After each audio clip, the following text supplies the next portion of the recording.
Namasté et bienvenue à cette deuxième vidéo du programme Bliss.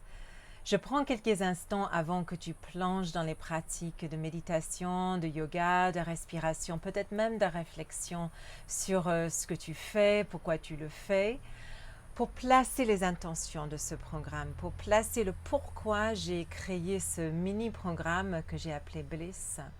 Et pourquoi je le divise en 5 parties.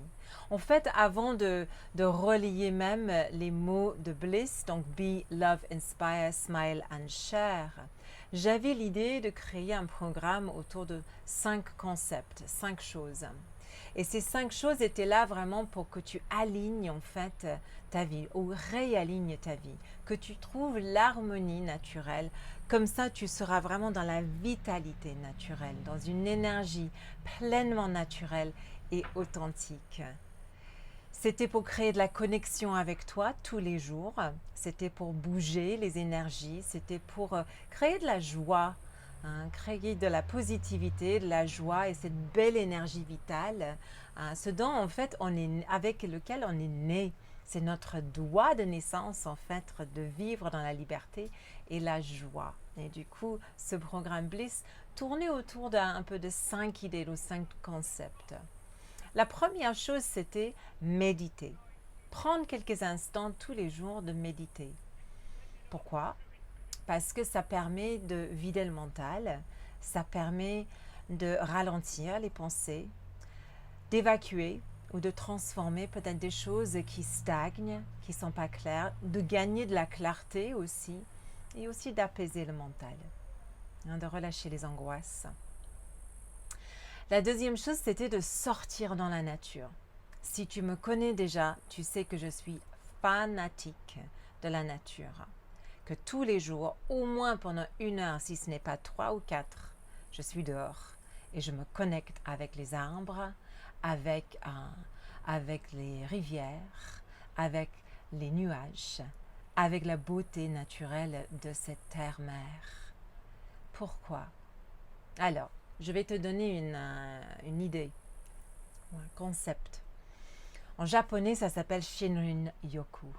Shinrin-yoku en français, c'est un bain de forêt.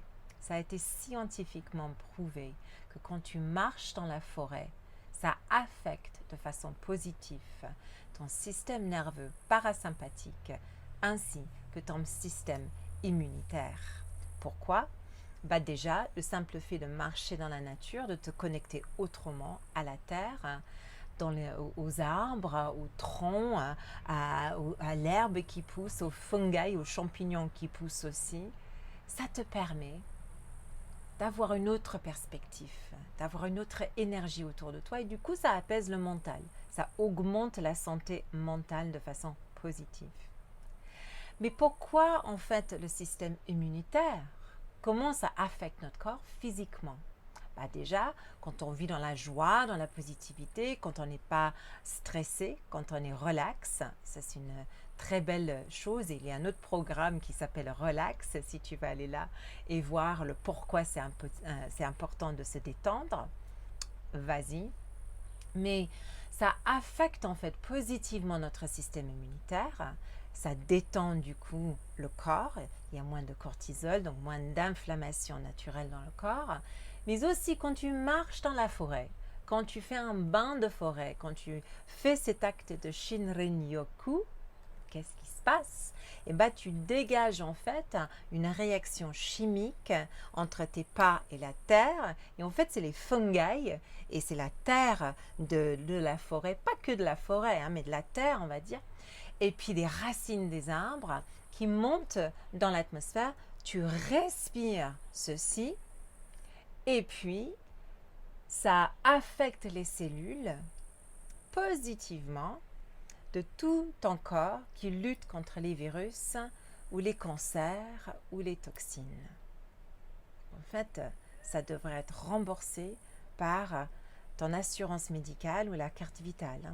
Tellement c'est simple et gratuit de tous les jours affecter un tout petit peu ton corps physiquement et énergétiquement. Donc, sortir dans la nature, faire des bains de forêt, mais à volonté, déguster sans modération. La troisième chose, c'était de bouger l'énergie dans le corps. On a des vies un petit peu plus sédentaires, même si en fait on vit à 1000 km à l'heure. Pourquoi je dis ça?